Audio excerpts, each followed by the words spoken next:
નમસ્કાર ધોરણ 8ના વાલા વિદ્યાર્થી મિત્રો, કેમ છો બધા? મજામાં? તમારી પોતાની યુટ્યુબ ચેનલ ઓશિયન ઓફ નોલેજની અંદર તમારા બધાનું હાર્દિક સ્વાગત છે. આગળ આપણે તમારા ત્રિમાસિક જે પરીક્ષા આવી રહી છે તેના માટે પ્રશ્ન બેંકનું સોલ્યુશન કરી રહ્યા છે. એમાં વિભાગ 1 જોઈ ગયા છે. હવે આપણે આ પાર્ટ 2 ની અંદર નેક્સ્ટ જે ચેપ્ટર તમારું છે એમનું સોલ્યુશન છે એ જોવાના છે. આ છે પ્રશ્ન બેંક, એ તમારી ત્રિમાસિક એક્ઝામમાં 100% છે એ ઉપયોગી બનવાની છે. જો આમાંથી તમે તૈયારી કરશો તો તમે સારા એવા માર્ક મેળવી શકશો. હવે દર વખતેની જેમ જ આપણે પહેલા છે એ આમાં પ્રશ્ન બેંકના પ્રશ્ન તમારે જોઈ લેવાના છે અને ત્યારબાદ લાસ્ટમાં હું તમને એમનું દરેકે દરેક પ્રશ્નનું સોલ્યુશન આપું છું. તો પહેલું તમને કીધું છે, નીચેના પ્રશ્નના આપેલા વિકલ્પમાંથી સાચો જવાબ શોધીને લખવાનો છે. તમારે અહીંયા વિડીયો પોઝ કરી અને પ્રશ્ન છે એ જોતા જવાના છે, બરાબર? અને પછી હું તમને એમનું સોલ્યુશન આપું છું.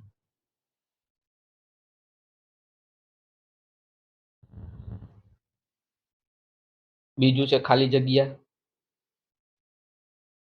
એમના પછી તમને વિભાગ સી આપ્યું ખરા ખોટા. એમના પછી આપ્યું જોડકા. અતિ ટૂંક જવાબી પ્રશ્ન આપેલા છે. ટૂંક જવાબી પ્રશ્ન છે 2-3 વાક્યમાં. ઘટનાને ક્રમ મુજબ ગોઠવવાનું છે. નિબંધ પ્રકારના પ્રશ્ન છે. અહીંયા સુધી આપણે છે એ જોઈએ. તો ચાલો સોલ્યુશન વાળું સ્ટાર્ટ કરીએ આપણે હવે.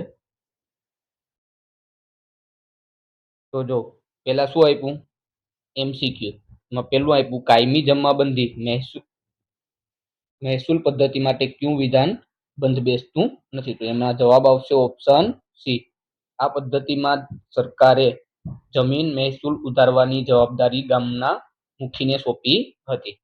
બીજું છે બંગાળમાં દીવાની સત્તા પ્રાપ્ત કર્યા પછી ઈસ્ટ ઇન્ડિયા કંપનીનો મુખ્ય ઉદ્દેશ શું હતો?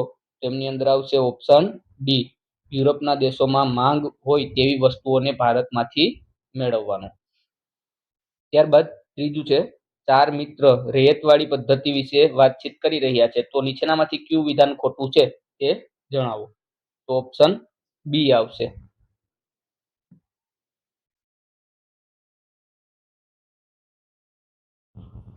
કારણ કે રૈયતવાડી પદ્ધતિ જમીન ખેડનાર રૈયતને માલિક બનવામાં આવ્યો હતો, જમીનદારને નહીં. ત્યારબાદ ચોથો પ્રશ્ન છે મનોજના પિતાજી અંગ્રેજોના શાસનકાળમાં ખેતી કરતા હતા. તે ગળીના પાકની ખેતી કરતા. તેઓ શ્રીનો પાક તૈયાર થાય ત્યારે બાંધ્યા ભાવે કારખાનાદાર વેચતા. કારખાનેદારને મનોજના પિતાને લોન પણ આપતા. તો મનોજના પિતા ગળીનું ઉત્પાદન કરી મહેસૂલી પથરાથી કરતા હતા. તો આમની અંદર આવશે ઓપ્શન બી રૈયતી. પાંચમું મહાલવારી પદ્ધતિની મુખીએ નીચેનામાંથી કયું કાર્ય કરવાનું હતું? તો એમની અંદર આવશે ઓપ્શન સી, જમીન મહેસૂલી વસૂલ કરવું.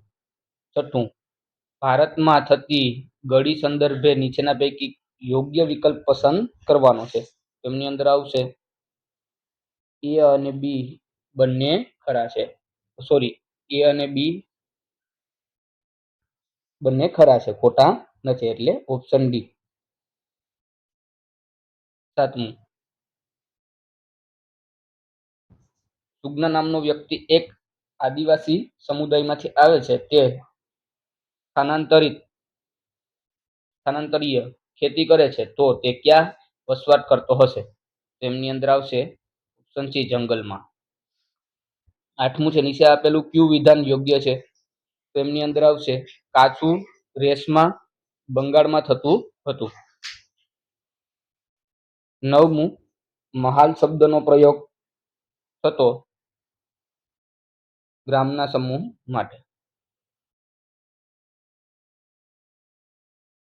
બી ખાલી જગ્યા પૂરો. પેલું છે પ્લાસીના યુદ્ધ પછી મિર્જાફરને હટાવીને અંગ્રેજોએ ખાલી જગ્યાને નવાબ બનાવ્યો, તો મીર કાસિમ. બીજું છે મુગલ બાદશાહ શાહ આલમ બીજાએ અંગ્રેજોને બંગાળ, બિહાર અને ખાલી જગ્યાની દિવાલની સત્તા આપી? તો ઓરિસ્સા અથવા તો ઓડિશા. ત્રીજું છે રૈયતવાડી પદ્ધતિને પ્રેરણતા ખાલી જગ્યા હતા? Thomas Munro. ચોથું, પહેલા યુરોપિયન દેશો ગળીનો પુરવઠો ખાલી જગ્યા દેશમાંથી મેળવતા હતા? કેરિબિયન. પાંચમું, કપાસ એ ખાલી જગ્યા ભારતનો મહત્વનો વેપાર પાક છે? તો પશ્ચિમ ભારતનો. ત્યારબાદ ખરા ખોટા છે. એમાં પહેલું, ગળી રંગકામમાં વપરાતું દ્રવ્ય છે? વિધાન સાચું છે. બીજું, કપાસ પૂર્વ ભારતનો મહત્વનો વેપારી પાક છે? વિધાન ખોટું છે.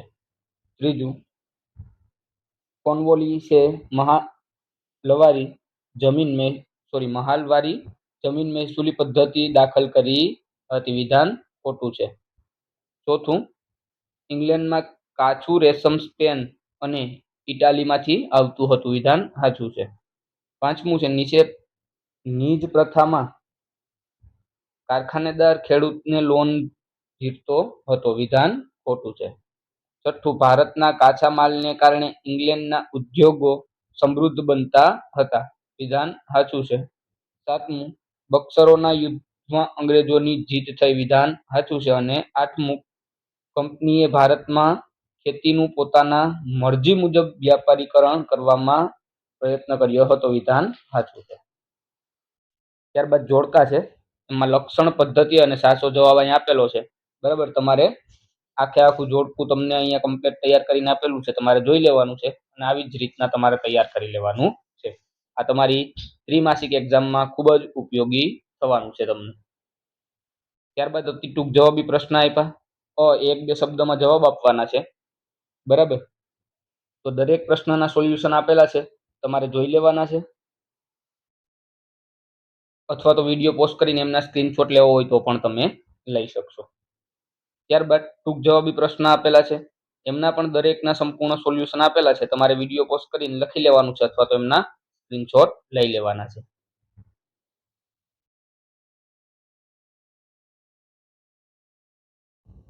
આમાં પણ દરેક પ્રશ્નના સોલ્યુશન તમને આપેલા છે, તમારે વિડીયો પોસ્ટ કરી અને એમના સ્ક્રીનશોટ લઈ લેવાના છે.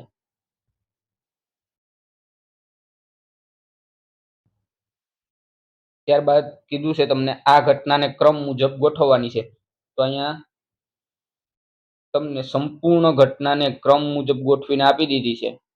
આ છે ક્રમમાં મેં તમને ગોઠવીને આપેલી છે, તમારે આ રીતના એમને ક્રમમાં ગોઠવી દેવાનું છે. એના પછી નિબંધ પ્રકારના પ્રશ્ન છે, વિસ્તૃતમાં 3 ગુણના પ્રશ્ન છે, એમનું સોલ્યુશન પણ અહીં આપી દીધું છે, તમારે વિડીયો પોસ્ટ કરીને લખી લેવાનું છે અથવા તો એમના સ્ક્રીનશોટ લેવો હોય તો પણ તમે લઈ શકશો. બરાબર, પ્રશ્ન ક્રમ 2 અને 3 એમનું સંપૂર્ણ સોલ્યુશન અહીં તમને મળી જશે. ચોથું છે એમનું પણ સોલ્યુશન અહીંયા આપેલું છે, તમારે વિડીયો પોસ્ટ કરીને લખી લેવાનું છે અથવા એમના સ્ક્રીનશોટ લઈ લેવાના છે. અહીંયા તમારું આ વિડીયો સોલ્યુશન પૂર્ણ થાય છે. જો વિડીયો પસંદ આવે તો વિડીયોને લાઈક કરો, તમારા વિદ્યાર્થી મિત્ર સુધી શેર કરો અને આપણી ચેનલને સબસ્ક્રાઇબ કરો, જેથી તમને આવા જ ઇન્ફોર્મેટિવ વિડીયો મળતા રહે.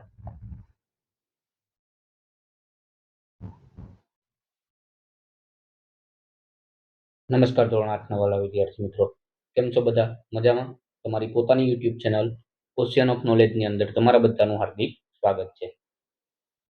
આગળ આપણે તમારી ત્રિમાસિક જે એક્ઝામ આવી રહી છે એના માટે તમારા સામાજિક વિજ્ઞાનના પ્રશ્ન બેંકના 2 વિડીયો સોલ્યુશન છે એ જોઈ ગયા. આ ત્રીજા વિડીયો સોલ્યુશનની અંદર આપણે સ્ટાર્ટ કરીએ તો આ છે એ તમને પ્રશ્ન બેંકના પ્રશ્ન છે એ તમારી ત્રિમાસિક એક્ઝામમાં 100% છે ઉપયોગી બનવાના છે.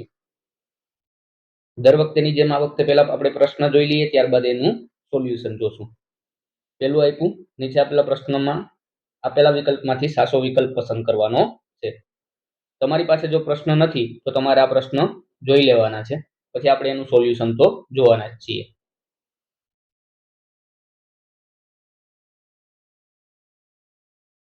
ત્યારબાદ ખાલી જગ્યા આપી, એમના પછી ખરા ખોટા આપેલા છે, એમના પછી અતિ ટૂંક જવાબી પ્રશ્ન, એમના પછી એક વાક્યના, ત્યારબાદ વર્ગીકરણ કરવાનું છે પ્રદેશ અને વ્યવસાયમાં, ત્યારબાદ નકશા પૂર્તિ છે, એમના પછી ટૂંક જવાબી પ્રશ્ન છે અને ઘટનાને ક્રમમાં ગોઠવવાની છે, અને બે નિબંધ પ્રકારના પ્રશ્ન છે. સાથે સાથે એક નાનકડો વિભાગ છે તો એ પણ સાથે જોઈ લઈએ. તો એમાં છે વિકલ્પ વાળા પ્રશ્ન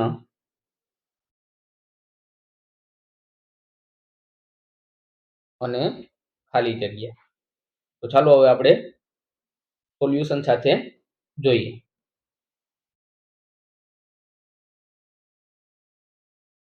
તો પહેલું આપ્યું હેતુલક્ષી પ્રશ્નમાં પ્રશ્ન ક્રમ 1 છે, નીચે પ્રવૃત્તિઓ કયા આદિવાસી નેતાઓના બાળપણ સાથે સંકળાયેલી છે? પેટા બકરા ચરાવવા, વાંસળી વગાડવી, અખાડાની રમતો રમવી, સ્થાનિક મશીનરી શાળાઓમાં શિક્ષણ મેળવવું. તો આમની અંદર આવશે ઓપ્શન એ બિરસા મુંડા.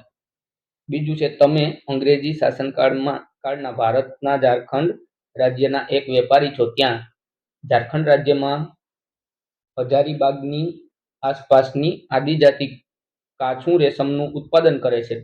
તમારે કાચું રેશમ ખરીદવું છે તો તમે નીચેનામાંથી કઈ આદિજાતિ પાસેથી ખરીદશો? તો એમની અંદર આવશે સંથાલ. ત્રીજું છે, ભારતમાં રહેલા આદિવાસી સમૂહો કયા વ્યવસાય સાથે જોડાયેલા ન હતા? તો એમની અંદર આવશે કારખાનામાં સંચાલન તરીકે. ચોથું છે, તમારે લબાડિયા સમુદાયની જનજાતિને મળવું છે તો તમે હાલના કયા રાજ્યની મુલાકાત લેશો? તો એમની અંદર આવશે આંધ્રપ્રદેશ.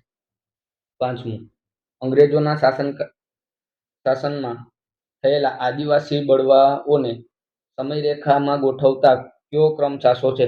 તો કોલ, સંથાલ, બશીર અને વરલી. ચોથું ખાલી જગ્યા, એના પછી છે ખાલી જગ્યા. એમાં પહેલું છે, સંથાલ જાતિની આદિવાસીઓના સમૂહ ઝારખંડ રાજ્યના ખાલી જગ્યા આસપાસ રહેતા હતા. હજારીબાગ. પંજાબના પહાડી પ્રદેશમાં વનગુજ્જર આદિવાસી સમૂહ રહેતા હતા. ત્રીજું, આંધ્રપ્રદેશના લબાડિયા સમુદાયના લોકો ગાય ભેંસ પાળતા હતા. એના પછી ખરા ખોટા છે. પેલું, કોળ સમુદાયના લોકો ટોળીઓ બનાવી સમૂહમાં શિકાર કરતા હતા. વિધાન સાચું છે. બીજું, બિરસા મુંડાએ તેવું ધર્મના પ્રસારક સાથે કામ કર્યું હતું. વિધાન ખોટું છે. ત્રીજું, કાશ્મીરનો બકરવાલ સમુદાય ઘેટા બકરા પાળતો હતો. વિધાન સાચું છે. ચોથું છે, વનગુજ્જર સમુદાય રેશમના કીડા ઉછેરતા હતા. વિધાન ખોટું છે. અને પાંચમું, રાખમાં પોટાશ હોવાથી જમીન ફળદ્રુપ બનતી હતી. વિધાન ખરું છે. અતિ ટૂંક જવાબી પ્રશ્ન છે. એક બે શબ્દમાં જવાબ આપવાનો છે. પહેલું, તમારે વનગુજ્જર સમુદાયની જનજાતિના લોકોને મળવું છે તો તમે હાલના કયા રાજ્યની મુલાકાત લેશો? તો એમની અંદર આવશે પંજાબ. બીજું, રાખમાં રહેલા કયા તત્વથી જમીન ફળદ્રુપ બનતી હતી? તો પોટાશ. ત્રીજું, જનજાતિઓ કોના નેતૃત્વ હેઠળ મુંડા રાજ સ્થાપિત કરવાની ઈચ્છતી હતી? તો એમના આવશે બિરસા મુંડા. એક વાક્યમાં જવાબ આપવાના છે. બંને પ્રશ્નોનું સોલ્યુશન આપેલું છે, તમારે જોઈ લેવાનું છે. એના પછી વર્ગીકરણ છે. એમાં એક પ્રદેશમાં અને વ્યવસાયમાં વર્ગીકરણ કરવાનું છે. બરાબર. તો પ્રદેશની અંદર સંથાલ, તો હજારીબાગ, અને વ્યવસાયમાં કાચું રેશમનું ઉત્પાદન. એવી રીતના મુંડા તો છોટાનાગપુર, શિકાર, વન્ય પ્રદેશો એકત્ર કરવી અને ખેતી. કોળ તો મધ્ય ભારત, ઓડિશા, શિકાર કરવો અને વન્ય પેદાશોને એકત્રિત કરવી. વનગુજ્જર તો પ્રદેશમાં આવશે પંજાબનો પહાડી પ્રદેશ, અને ગાય ભેંસનું પાલન એમનો વ્યવસાય. લબાડિયા તો એ પ્રદેશ આવશે આંધ્રપ્રદેશ, અને વ્યવસાયમાં આવશે ગાય ભેંસનું પાલન. ગદ્દી તો ફુલ્લુ પ્રદેશ છે અને ઘેટા બકરાનું પાલન છે. અને બકરવાલા તો કાશ્મીર છે અને ઘેટા બકરાનું પાલન છે. ત્યારબાદ નકશા પૂર્તિ છે. એમાં સંથાલ છે એ ઝારખંડ, વનગુજર પંજાબમાં, લબાડિયા આંધ્રપ્રદેશ, બકરવાલા કાશ્મીર અને મુંડા છોટા નાગપુર. ટૂંક જવાબી પ્રશ્ન છે, બરાબર. દરેક પ્રશ્નનું સોલ્યુશન આપેલું છે, તમારે વિડીયો પોસ્ટ કરીને એમને જોઈ લેવાના છે, અથવા તો એમનો સ્ક્રીનશોટ લેવો હોય તો પણ લઈ શકશો. એના પછી આપેલ ઘટનાને ક્રમ મુજબ ગોઠવવાની છે. તો અહીંયા મેં તમને આ સંપૂર્ણ ઘટનાને ક્રમ મુજબ ગોઠવીને આપેલી છે. તમારે આવી જ રીતના ક્રમ મુજબ ગોઠવી લેવાની છે. ત્યારબાદ નિબંધ પ્રકારના પ્રશ્ન છે. એમાં પહેલો અને બીજો બંને પ્રશ્નોનું સંપૂર્ણ એટલે સંપૂર્ણ સોલ્યુશન તમને અહીંયા આપેલું છે. તમારે વિડીયો પોસ્ટ કરીને લખી લેવાનું છે, અથવા એમના સ્ક્રીનશોટ લેવા હોય તો પણ લઈ શકશો. ત્યારબાદ બીજો વિભાગ છે, એમાં હેતુલક્ષી પ્રશ્ન. એમાં પહેલું, ઉલગુલાન ચળવળ સાથે નીચેનામાંથી કઈ બાબત સુસંગત છે? તો એમની અંદર આવશે ઓપ્શન ડી, વિકલ્પ એ અને સી બંને સાચા છે. વિકલ્પ એ આપેલો છે અને અહીંયા સી પણ આપેલો છે. બાકી આગળ મેં તમને પ્રશ્નપત્ર આખું સ્ક્રોલ કરી અને બતાવેલું છે, જોઈ લેવાનું છે. બીજું, બિરસા મુંડાએ જન આંદોલનમાં જનજાતિઓને કઈ કઈ હાકલ કરી? તો એમની અંદર આવશે આપેલ તમામ, એટલે કે એ, બી અને સી ત્રણે ત્રણ આવશે. ત્રીજું, બિરસા મુંડાએ સફેદ ઝંડાવાળું બિરસા રાજ અને ચળવળ કોને સામે મજબૂત બનાવી હતી? તો એ અને બી બંને બરાબર અહીંયા આપેલું છે, જોઈ લેવાનું છે. ત્રીજું, ઉલગુલાન ચળવળનો પ્રારંભ દક્ષિણ બિહારના કયા વિસ્તારમાં થયો હતો? તો એમની અંદર આવશે સોટાનાગ. પાંચમું છે, બિરસા રાજનો ધ્વજ કયા રંગનો હતો? તો સફેદ રંગનો. છઠ્ઠું, ઉલગુલાન ચળવળ વિશે નીચેનામાંથી કયું વિધાન સાચું નથી? તેમની અંદર આવશે ઓપ્શન ડી, અસંતોષના કારણે વ્યવસાય પ્રમાણમાં ગળીના રમખાણો થયા. ખાલી જગ્યા પૂરો. એમાં દક્ષિણ બિહારમાં છોટા નાગપુર વિસ્તારમાં ઉલગુલાન ચળવળનો પ્રભાવ હતો. બીજું, બિરસા મુંડાએ દીકુ અને યુરોપિયન અંગ્રેજો સામે સફેદ ઝંડાવાળું બિરસા રાજ અને ચળવળના મજબૂત બનાવી હતી. ત્રીજું, અંગ્રેજોને બિરસા મુંડાના આંદોલનથી ભય લાગતો હતો. ચોથું, અંગ્રેજ સત્તાના હિમાયતી શાહુકાર, જાગીરદાર, જમીનદાર અને કોન્ટ્રાક્ટર દ્વારા આદિવાસીઓનું શોષણ થતું હતું. બરાબર. અહીંયા તમારું આ વિડીયો સોલ્યુશન પૂર્ણ થાય છે. જો વિડીયો પસંદ આવે તો વિડીયોને લાઈક કરો, તમારા વિદ્યાર્થી મિત્રો સુધી શેર કરો, જેથી એ પણ સારી એવી રીતે તમારી ત્રિમાસિક એક્ઝામની તૈયારી કરી શકે. અને આપણી ચેનલને સબસ્ક્રાઇબ કરો, એટલે આવા જ ઇન્ફોર્મેટિવ વિડીયો તમને મળતા રહે. Thank you.